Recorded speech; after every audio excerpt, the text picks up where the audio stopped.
Hello दोस्तों, ज्ञानोदय में आपका एक बार फिर स्वागत है।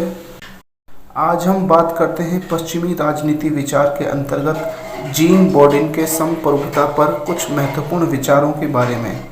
जीन बॉडिन को बौद्धा के नाम से भी जाना जाता है। बॉडिन पहले विचारक थे जिसने संप्रभुता की स्पष्ट विवेचना की तथा इसे राजनीति का एक प्रमुख सिद्धांत बनाया। संप्रभुता राजनीतिक चिंतन के क्षेत्र में बौद्धा की सबसे महत्वपूर्ण तथा विशिष्ट देन है। बौद्धा द्वारा संप्रभुता या संप्रभुता सत्ता संबंधी विचारों को सबसे महत्वपूर्ण तथा विशेष महत्व दिया जाता है। हालांकि इस सिद्धांत का उद्गम यूनान और रोम के प्राचीन विचारकों द्वारा हुआ है, फिर भी बौद्धा वह प्रथम व्यक्ति हैं जिसने बड़ी स्पष्टता और वैज्ञानिकता से इसे राजनीति विज्ञान का एक प्रमुख भाग बनाया। अगर व्यावहारिक रूप से देखें तो निरंकुश राजतंत्रों में संप्रभुता का उसी रूप में प्रयोग किया जाता था जिस रूप में बौद्धा ने उसका वर्णन किया है, परंतु बॉडिन से पहले के विचारकों ने संप्रभुता के इस सिद्धांत को स्पष्ट नहीं किया था। इस तरह से संप्रभुता का अत्यंत स्पष्ट और विस्तृत रूप प्रतिपादन करने का श्रेय सबसे पहले बौद्धा को ही जाता है, अर्थात बौद्धा को संप्रभुता का प्रथम व्याख्याता माना जाता है। आइए अब समझते हैं बॉडिन द्वारा संप्रभुता का अर्थ। यह वे एक विभाजक रेखा है जो उसे राज्य को परिवार तथा अन्य सामाजिक संगठनों से अलग करती है। इसी प्रकार बॉडिन के अनुसार संप्रभुता नागरिकों तथा प्रजाजनों के ऊपर एक ऐसी सर्वोच्च शक्ति है जो विधि या कानून द्वारा मर्यादित नहीं की जा सकती, अर्थात वह कानून के बंधन से मुक्त है। आइए अब जानते हैं संप्रभुता की विशेषताओं के बारे में। हालांकि बौद्धा ने संप्रभुता को सर्वोच्च स्थान दिया है और साथ ही साथ इसकी कई सारी विशेषताएं बताई हैं। बौद्धा के अनुसार संप्रभुता सर्वोच्च और निरपेक्ष है। यह सभी के लिए कानून का निर्माण करती है, परंतु यह स्वयं किसी के आदेश प्राप्त नहीं करती। यह युद्ध की घोषणा करती है, शांति की स्थापना करती है, राज्य के ऊंचे से ऊंचे प्रकाशक की अपील सुनने, जब चाहे उससे अधिकार छीनने आदि सभी का सर्वोच्च अधिकार अपने पास ही रखती है। दूसरा, संप्रभुता कानून से नियंत्रित नहीं होती क्योंकि संप्रभु को स्वयं कानूनों का स्रोत माना जाता है। यह राज्य की सर्वोच्च शक्ति का धारक होता है, अतः यह कानून से बाधित नहीं होता जिसे उसने जनता के लिए बनाया है। संप्रभु के आदेश पर नियंत्रण गैर कानूनी होगा। तीसरा, संप्रभु को एक सतत और स्थायी शक्ति मानी जाता है।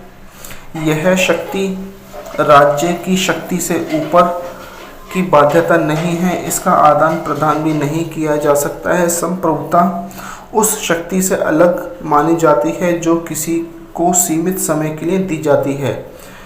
प्रभु सत्ताधारी जो जीवन पर्यंत निरंकुश शक्तियों का उपयोग करें। चौथा, संप्रभुता सर्वोच्च शक्ति है। यह शाश्वत एवं स्थायी है। संप्रभु या सत्ताधारी मर सकता है परंतु संप्रभुता नहीं मर सकती। यह कानूनों का स्रोत है, इसलिए कानूनों से इसे परे माना जाता है। राज्य का यह अनिवार्य तत्व भी है। इसके अभाव में राज्य का अस्तित्व नहीं माना जाता। यह एक अविभाज्य है, केवल एक शक्ति में निहित है। राज्य में दो संप्रभु संपन्न व्यक्तियों का निवास असंभव होता है, अतः संप्रभुता शक्ति किसी दूसरी शक्ति द्वारा हस्तांतरित नहीं की जा सकती। आइए अब जानते हैं संप्रभुता की कुछ सीमाओं के बारे में। बौद्धा के संप्रभुता सिद्धांत की कुछ मर्यादाएं और उनकी सीमाएं भी हैं। बौद्धा के अनुसार संप्रभुता सर्वोच्च शक्ति है तथा सभी प्रकार के बंधनों से मुक्त है, फिर भी इसकी कुछ सीमाएं हैं जो कि निम्नलिखित हैं। जब बौद्धा संप्रभु को कानूनों से ऊपर बताता है तो उसका अर्थ है कि संप्रभु केवल अपने बनाए गए कानूनों से ही ऊपर है, अन्य प्रकार के कानूनों से नहीं। सभी शासक देवीय और प्राकृतिक कानूनों से बाधित है, वह ईश्वर और प्रकृति के नियमों की अवहेलना नहीं कर सकता। देवीय और प्राकृतिक कानूनों का पालन करने में राज्य का कल्याण संभव माना जाता है। संप्रभु राज्य के संवैधानिक कानूनों के विरुद्ध भी नहीं जा सकता। यह राज्य के किसी भाग को हस्तांतरित नहीं कर सकता। यह उत्तराधिकार कानूनों को नहीं बदल सकता क्योंकि उसने इसे नहीं बनाया है। बौद्धा के संप्रभु की बाधा एक यह भी है कि वह बिना व्यक्ति की सहमति के किसी की निजी संपत्ति को न छीने, क्योंकि बौद्धा निजी संपत्ति को पवित्र और अलंघनीय मानता है। देश के मौलिक कानूनों का उल्लंघन संप्रभु नहीं कर सकता। देश या राष्ट्र के मौलिक कानून पर ही संप्रभु भी आधारित होता है। अगर निष्कर्ष के रूप में देखा जाए तो बौद्धा का संप्रभुता का सिद्धांत एक विषयक धारणा है। इसमें अनेक अस्पष्टता हैं। यह असंगतता तथा यह अंतर्विरोधी से युक्त है। एक तरफ वह संप्रभुता को सर्वोच्च तथा असीम मानता है, जबकि दूसरी तरफ उसे अनेक बाधाओं से बांध देता है। एक और जहां वह संप्रभु को कानूनों का स्रोत मानता है, परंतु दूसरी तरफ इसे देवीय, प्राकृतिक, संवैधानिक और राष्ट्र के कानूनों की अधीन मानता है।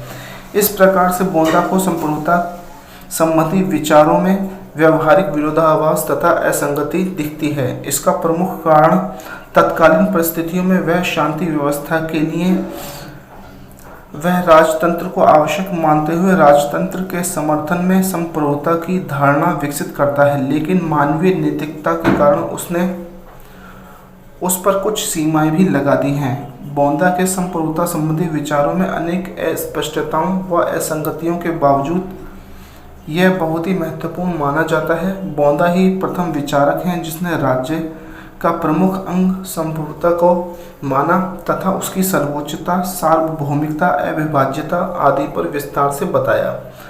बौद्धा ने दुर्बल देश की शक्तिशाली बनाने के लिए इन सिद्धांतों का प्रतिपादन किया है। तो दोस्तों, ये था बोर्डिंग या बौद्धा का संप्रभुता पर विचार, इसकी विशेषताएं, सीमाएं और महत्व। अगर आपको यह वीडियो अच्छी लगी हो तो अपने दोस्तों के साथ ज़रूर शेयर करें। तब तक के लिए धन्यवाद। अगर आपको राजनीति विज्ञान से संबंधित और भी पोस्ट पढ़नी है तो आप हमारी वेबसाइट ज्ञानोदय.com पे भी विजिट कर सकते हैं। धन्यवाद।